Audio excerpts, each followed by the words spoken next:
What is up, guys? Welcome back to another UFC prediction video. This week we got UFC Fight Night Reindeer De Ridder versus Brendan Allen. Definitely like an absolute meme of a fight that I'm definitely looking forward to. You know, classic Canada card overall, kind of mid, but without any further ado, we're going to go ahead and get right into the full card predictions. First fight on the card, we got Azamat Bekoev versus Yusri Belgaroui. I'm actually looking forward to this one.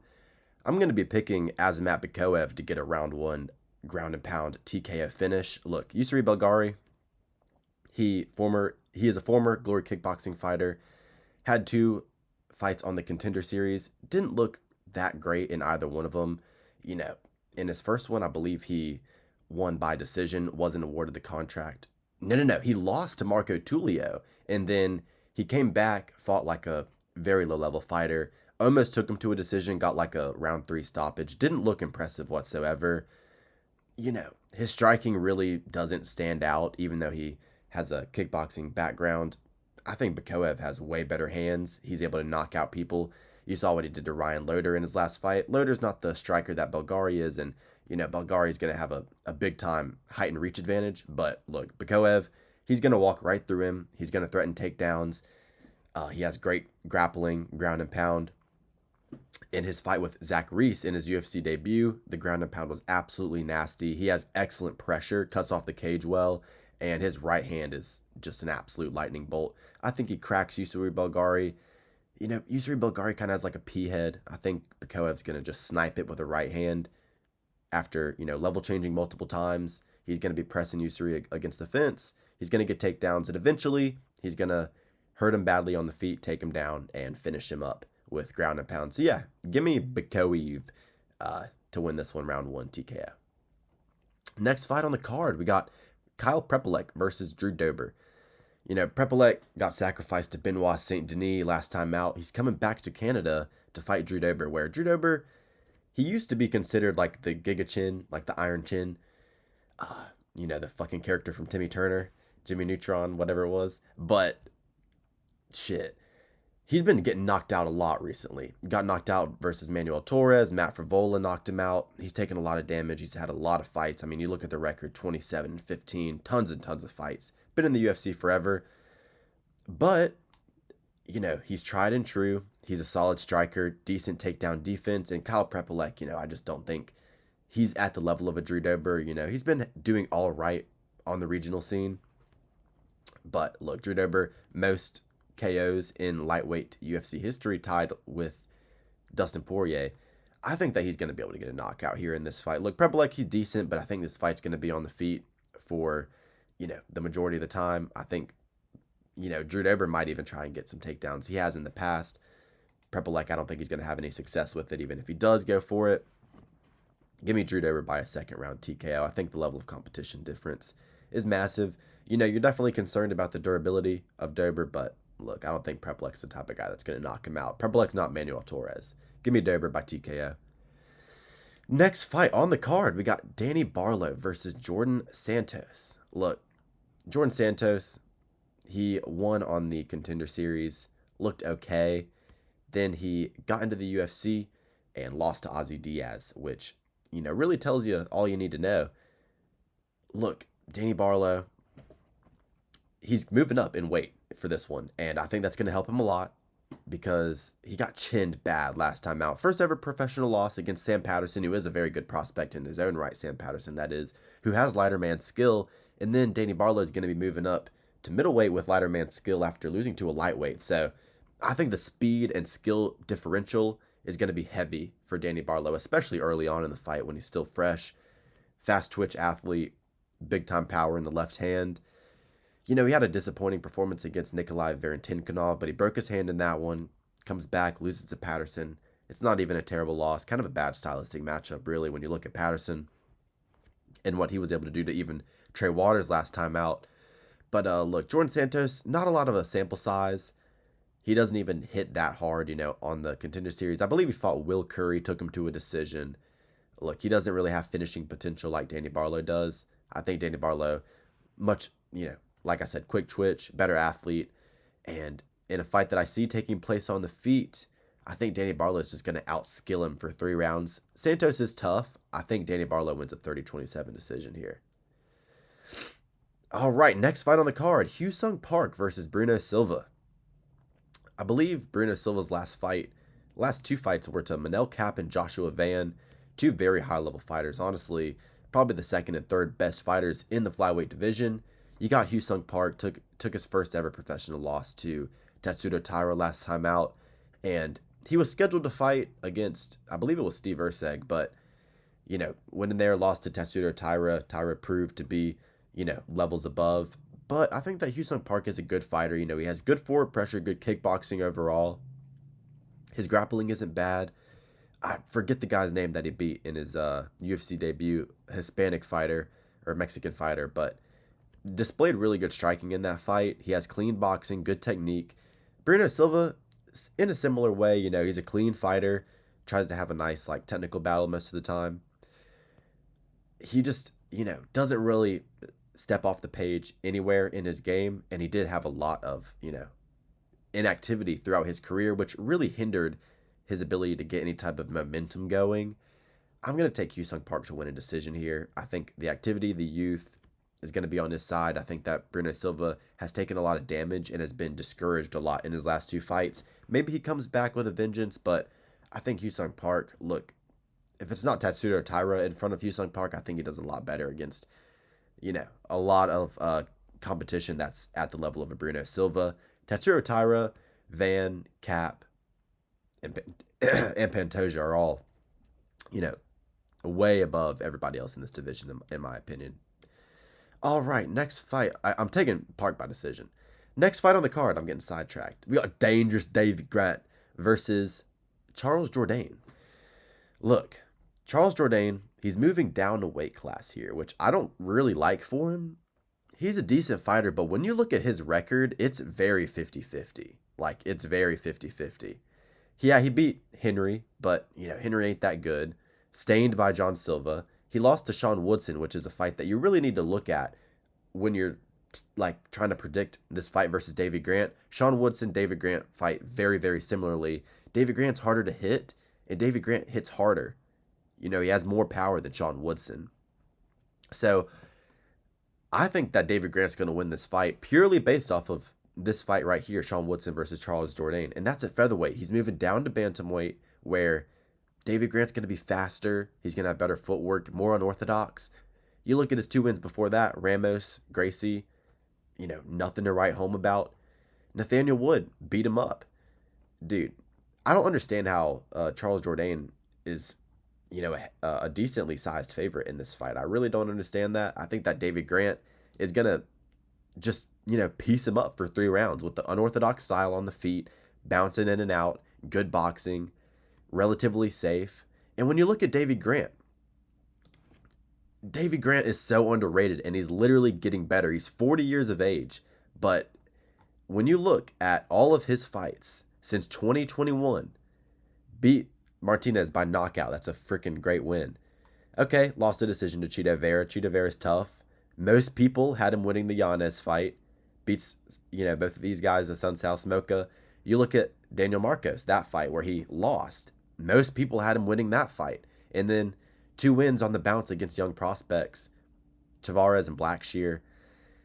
David Grant, he's aged like fine wine. I think that he's going to win this fight via decision, just piecing up Jourdain with a speed advantage, with a craft advantage, and Jourdain's not going to know what hit him. It's going to be exactly like the Sean Woodson Jourdain fight. All right, next fight on the card, we have Kyle Nelson versus Matt Frevola. Matt Frevola's had it tough in his last 2. Got knocked out brutally by Ziam, and got knocked out brutally by Benoit Saint Denis. Look, he's definitely an aging fighter. Decent boxing, okay wrestling, just a classic Serra-Longo fighter. 50-50 guy in the UFC. Kyle Nelson never really had too much success in the UFC. Got knocked out bad by Steve Garcia last time out, ground and pound from hell. But I remember he had a really good performance against Fernando Padilla. I believe he got another win after that. I forget who it was against, but I'm going to be picking Kyle Nelson to win this fight. I think, he's well-rounded. He has decent grappling. I don't think he's going to get completely out-wrestled the whole time, and I just don't see Matt Frevola, landing a big knockout against Kyle Nelson. at this point in his career. And I think that even if it's a close fight, Kyle Nelson, he'll have the Canadian fans behind him. And, he's going to have the crowd factor. Give me Kyle Nelson by decision. All right, next fight on the card. Cody Gibson versus Aoriqileng. Why is Bekoev and Belgaroui on the motherfucking early prelims, but Cody Gibson and... Okay, whatever. I'm picking Cody Gibson by decision. He has solid wrestling, okay ability on the feet. With the volume. He's had some scrappy fights. I believe he had a good fight with Brad Katona in The Ultimate Fighter. He got through that, on that McGregor season. He's just a decent fighter. Makes smart decisions, though. That's what you really want to see from him. He makes smart decisions overall. He lost to Damon Blackshear in his last fight, but, that's not really a terrible loss. Blackshear's really solid as a grappler. I believe he had a decent little win before that. Yeah, Ann Helliger, he had a decent win there against Ann Helliger. I think it's going to be kind of a similar performance to that. Just mixes it all together, gets some takedowns, and, wins a decision that way in a boring fight. I'm picking a decision because, look, Aoriqileng, he showed no takedown defense against Chiwiwi, Raul Rosas Jr. And Cody Gibson, I think, is a similar level of grappler to Raul Rosas Jr., honestly. I mean, Aoriqileng just doesn't have any takedown defense. Gibson's going to get takedowns, and I think, Aoriqileng can probably defend some subs. Maybe he doesn't get finished, but yeah, give me Gibson by decision in this one. All right, Manon Fiorot versus Jasmine Judavicius. Give me Fiorot. Look, she lost to Shevchenko, but she's a tough cookie. She's strong for a woman. And look, Jasmine, she's got all the technique in the world, but just look at Fiorot. She's way grittier. So she's going to win this one by decision. All right, we move on to the co-main event. Marlon Chito Vera versus Eamon Zahabi. No, this isn't the co-main event. Shit. Yeah, but feature fight. Vera versus Zahabi. Look, I'm going to take Zahabi to win a decision here. He, got spinning elbowed by Ramos earlier in his career, and I forgot who else he lost to. He had a, just kind of like a weird loss that he had in his career. Let's go back and find it real quick. Who did he lose to? Vince Morales, I believe it was. Did he lose to Vince Morales? Yeah, he lost to Vince Morales. It's not showing it on screen there. But, 2 losses to low level of competition early in his career. But since then, he has improved. And even though he's, almost 40, he's kind of in his prime. Bouncing off of wins against, Basharat, Munoz, and Jose Aldo. Those are pretty good wins. And the volume with the hands is what's going to win him this fight. Look, I think this fight most likely plays out on the feet. Marlon Vera, though, got dominated on the ground by Chito. Got dominated on the ground, multiple times in his career against, like Figueiredo dominated him on the ground. Even Dominic Cruz in his, like, old head state was, like, crafting on this dude, getting takedowns, piecing him up with volume and head movement. I think Zahabi can kind of do what Cruz was doing, but do it better and win. Look, Zahabi... very slick boxing. It's very impressive. He was able to outbox Jose Aldo quite comfortably in the latter half of that fight. I honestly think he won that fight. A lot of people had that fight for Jose Aldo. I vividly remember I was like, dude, with this ground and pound, nasty elbows splitting Jose Aldo open in the 3rd round, that wins him that fight. And because that's more of a dominant circumstance than Jose Aldo landing like a soccer kick where, he was definitely hurt Zahabi, but it wasn't like the fight shouldn't have been stopped, basically, is what I'm trying to say. Jose Aldo has a really good ability to make, him hurting someone look a lot worse than it really is. You look at that 3rd round versus Martinez, you know what I'm talking about. But look, Vera, unless he flukes like a head kick like he did against Edgar or against Cruz, I don't see him being able to put a game plan together here to be able to beat Zahabi. Excuse me, I'm like super sick right now trying to record this, but look, I don't see him putting together a good game plan. He's terrible on the ground. He relies on KOs. Minute winning ability is absolutely terrible. And you look at his like last fights. Lost to Corey, lost to Sean, lost to Figueiredo. I know those are like super high level competition, but who has he beat recently? Pedro Munoz. And then he like fluked some old heads on the come up. I got Zahabi winning this one by a decision. I think he can even mix in takedowns. We've seen him have good plus grappling throughout his career. And yeah, I think Eamon Zahabi actually wins this quite comfortably. Matter of fact, beating Chito Vera. Kevin Holland versus Mike Malott. Look, I think I can speak for everybody. Mike Malott sold hard against Neil Magny. I think everybody had money on Mike Malott in that fight. But look, shit, Neil Magny is able to cockroach his way through some shit, and it's crazy. Unless you're like just an absolute killer like Morales or Prates, Magny's like surviving and taking you out in the third. Fucking insane. But regardless, Mike Malott, he's a decent fighter. You know, he has solid boxing for the most part. Defensively, he leaves a bit to be desired. I think especially on the back foot, he kind of freezes up, doesn't know what to do. But, you know, puts combinations well together. Together well. Shit, what the hell am I saying, man? Mike Malott puts combinations together very well. You look at what he knocked out Charles Radke with, clean 1-2-3.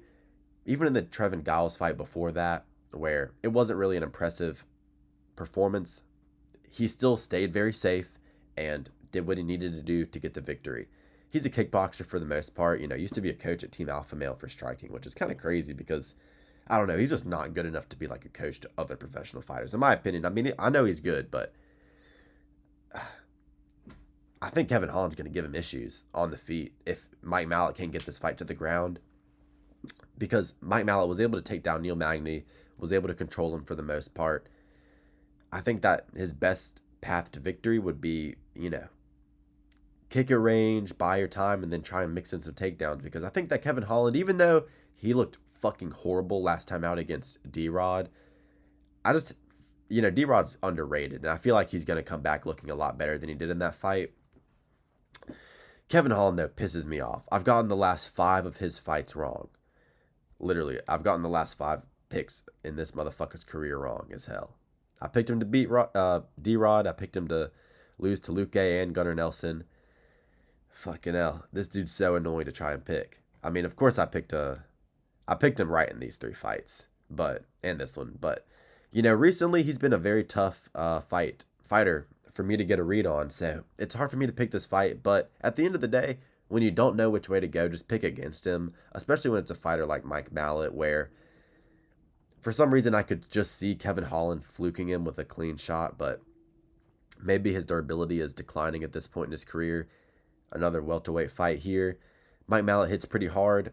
I think Mike Malott wins a decision here, though. Like, if you're not styling on Trevin Giles, I think that Kevin Holland is going to be in there the entire time. And Mike Malott, you know, I feel like he has a tough time being a nail in fights, even though, you know, other than just the Neil Magny fight, I feel like if you get scrappy with him, that's how you beat him. He likes a clean technical kickboxing fight overall. He can mix in some subs. He has good jiu-jitsu, but I honestly think that Kevin Holland has a better submission game than Mike Malott. So I think Mike Malott maybe stalls it against the fence a little bit, gets some timely takedowns, maybe just doesn't, try to advance position too much, just win minutes, little ground and pound, body head, you know, sticking the jab, leg kicks at range. I think Mike Malott wins a decision that way, but it's a tough fight to call. But give me Malott by decision. All right, our last fight, the main event of the evening, Brendan Allen versus Reindeer De Ridder. Shit. I have picked against Reindeer De Ridder in all of his UFC fights, and I've bet against him in all of his UFC fights, and that has not worked out well for me. Beat Robert Whittaker where I thought he was going to get fucking tuned up in the first round. I made a whole fucking video dogging this dude, talking about how Whittaker was going to knock him out easily, make him look like an amateur. UFC champion would never lose to a 1FC fucking bum, right? But he was able to get the job done there. He towered over Robert Whittaker in the clinch, beat him up in the clinch. The knees actually worked against Whittaker, where I thought they would only, work against fucking Bo Nix.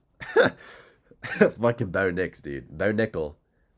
I always call Bo Nickel Bo Nix, though. He's a fucking little... I don't even know what to think of Bo Nickel. Vieira's probably going to fuck him up. But that's besides the point. He beat Bo Nix and had a very good performance in that fight, where you look at this one against Brendan Allen. Brendan Allen is a great wrestler. He has had success against other grapplers throughout his career, Vettori, Paul Craig, and had a competitive fight with Fluffy. But And I'll also say that I was going to pick Fluffy to finish Reiner De Ridder. But I'm picking Reiner De Ridder to beat Brendan Allen. And I'll tell you why. It's because his clinch work is freaking phenomenal. I'm going to have to just give him credit. I've never given him credit, but his clinch work is very, very good. The knees in the clinch are solid. His pressure is very, very intelligent. You know, even though he walks into punches and, you know, he was getting treated like a fucking heavy bag or a set of pads by Whitaker in the first round, he just walks into punches, gets fucking tagged up on the chin, and just wades through it. And then he comes at you with awkward ass techniques, swinging like weird ass hooks into elbows, and then crashing in with that big left knee. And it's just so hard to tag him on the chin because he's so tall. And then when you're looking up trying to tag him on the chin, that knee hits your liver, and it's annoying as fuck. And then he's clinching up against the fence, and he's got the underhooks on you, and then you're fighting 50-50, and he loves that 50-50 fight against the fence. Reiner fucking thrives in that shit. And then he's getting crafty takedowns, and then, you know, you try to reverse Reiner, and then Reiner gets on top, and then he's landed some ground and pound that's actually fucking hurting you. He fucking just sneaks up on you and gets it done. And look, Brendan Allen, he's had impressive wins for sure. I liked the Chris Curtis win that he had, where he dealt with that pressure, the striking pressure, but it's different. You know, that boxing pressure is different than, you know, it's like Dricus du Plessis, the way Reiner De Ridder comes at you. It's so hard to, you know, react to, and you're just stuck reacting the whole time, where, you know, Brendan Allen, he's going to try and land, you know, his 1-2 body kick. He's going to try and get his own grappling off, where I have heard that Brendan Allen's not training at Kill Cliff FC for this fight. I'm thinking that his cardio is going to be bad going into this one. I don't think he's going to be ready for 5 rounds. You know, even though he is the type of guy to stay in shape year round and always be in the gym, it's different when you're going 5 with Reiner. Ask Robert Whitaker. Trust me. But Brendan Allen's going to gas. The pressure is going to be too much for him. And then eventually he's just going to resort to kind of how, you know, he was in the Fluffy fight, where he's in there, but he knows he's not going to win, and he's just too tired to do anything about it. And he's going to start losing the positions in the grappling, and he's going to lose the decision. So I'm going to pick Reiner De Ridder by decision over Brendan Allen. You know, he had a good performance against Vettori, but look, Vettori, he's so predictable. That's the difference. It's like Vettori is double jab, backhand, 1-2, double jab, backhand, inside leg kick. Straight shots, inside leg kick. That's it. He doesn't do anything else other than maybe shoot a takedown every now and then with no submission threat. You know, you saw in the Fluffy fight, the pressure eventually got to him. I think he's the cleaner striker than Reiner De Ridder, but, you know, he has a good kicking game. I don't really think a kicking game is going to work very well against Reiner De Ridder, who, you know, is just constantly putting you on the back foot, and he's way taller. I swear, dude, Reiner looks 6'6" in the cage. I mean, I know Whitaker's really small, but still, it's like Reiner De Ridder towers over these guys. And, you know, I think the reindeer is going to fucking bring Santa's fucking sleigh back home, and he's going to win this fight in Canada. So give me Reindeer De Ridder to beat Brendan Allen. So he'll probably lose this fight because it's the first time I've ever picked him in the UFC. But yeah, give me Reindeer via decision. If you guys enjoyed the video, like and subscribe. That would mean a lot to me. Enjoy the card this weekend, and have a great rest of your day.